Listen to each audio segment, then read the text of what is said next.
On May 15th, a group of endangered horned frogs ventured across the biggest pond they've encountered, the Pacific Ocean. While abroad in China, we learned a lot about the differences in culture within both the professional environment and everyday life. Our video journal will speak on these differences, beginning with the professional environment. Before this trip, most of us had only studied one way of doing business, the American way. It is easy for us to think of this as the only way that business is conducted, but all across the world there are different standards, values, cultural norms, and problems for businesses to solve.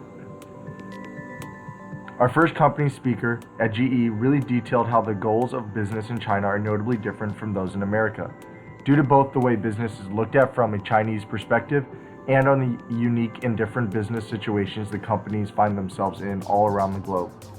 One of the largest differences that we noticed in China pertained to how the employees and presenters saw their goals for the company. Most notably with GE, their slogan for the Chinese location is "In China, for China." In the case with GE, this meant that they were to develop solutions to the unique problems that they encountered in China, and being a primarily infrastructure-driven business, raising the standard of living is a desired side effect. With both increased business and higher quality of life, GE shareholders and China as a whole will benefit. After our first business visit, we explored a variety of different industries, such as a furniture company, a food processing and delivery company, a fruit production facility, a health equipment supplier, and many more. In all these visits and presentations, there was always a time when the presenter talked about why China needs their business and how they're helping to improve the state of their country.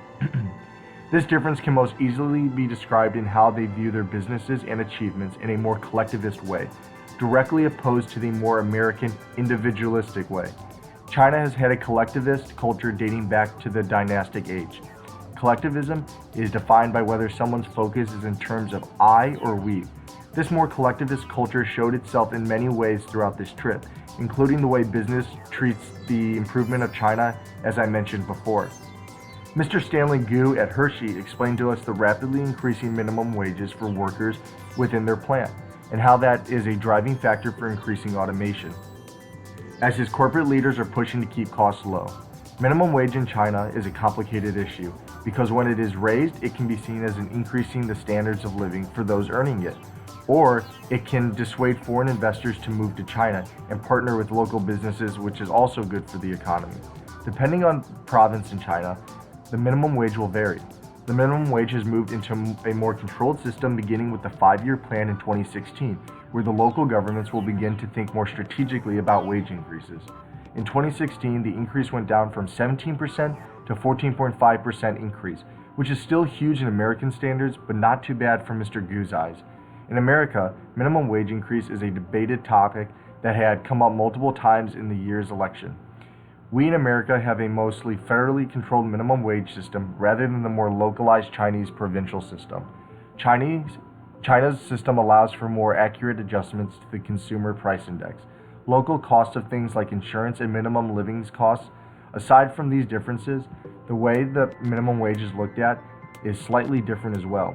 No company wants to be forced to pay increasing wages year after year, but the outlook in China is seen in a more collectivist way. They see these wage increases as more of a betterment to China as a whole, and as a result of this outlook, view it less negatively than we do here in America. It is also worth noting that the communist government is what decides these rates, so the business owners don't have much of a say in that policy, while in America we have much more open political avenues for business owners. Moving on from the business and professional culture in China, there were very noticeable differences in everyday culture we experienced over the 2-week journey. The first thing that we noticed on the ride from the airport to our hotel in Shanghai was the very aggressive driving. In the US, people generally signal a lane change, check their blind spot, and honk only when necessary. However, what we noticed in China were vehicles changing lanes as they wanted, honking casually, and coming within cringing inches of other cars. This was also most apparent with the buses and larger vehicles. Also, something we noticed from our first attempt at crossing the street to go eat dumplings was that pedestrians have no right of way. Even on red lights, as you cross the street, cars will try turning. They either turn right in front of your face or roll up to you until you move. This style of driving may be why there are more than 200,000 traffic accident-related deaths in China per year. It was hard getting used to this change due to the fact that in the US, pedestrians do have the right of way, though we eventually used the strategy of crossing in numbers, which seemed to deter drivers from being as aggressive. Aside from the differences in driving, there were aspects about meals, aside from just the food being different, that surprised us. To begin, the portions of the meals were smaller, and sometimes even half from what we experienced in Red. Back in the US, we have a reputation for overindulging in our food with oversized everything. This was not the case when we ate in China. Due to this, we still felt a little hungry after eating lunch the first couple of days. However, it actually felt healthier to not eat large meals, and our stomachs adjusted. In addition to the portions, we were pleasantly surprised to find a McDonald's across the street from our hotel in Beijing. While it was still definitely a McDonald's aesthetically and by looking at their menu, some things were different. Upon walking inside, you could tell that the restaurant was cleaner. Not that they aren't in the US, but in China it just had a very kempt feeling as the tables and floors were clean and no trash was in sight. Also, the food didn't seem nearly as greasy, and there were additional items on the menu, such as more chicken-based sandwiches. Lastly, making references back to the portion sizes, the fountain drink cups, even for the larges, were practically the equivalent of a medium in the States. Lastly, public transportation in China was an improvement for what you've seen in most US cities. Public transportation, especially rail, is hugely popular in China, and it is fairly inexpensive, being only 3 yuan or $0.46 for the train we took in Beijing. We took the train from the airport to Shanghai to get a taxi when traveling to the Silk Market, and we even rode on the bullet train. The first detail that stuck out was the cleanliness on all the trains. Even the smaller railway systems like the ones to the Silk Market were well taken care of and did not feel run down. Compare this to something like the railways in Chicago, and there's a vast difference.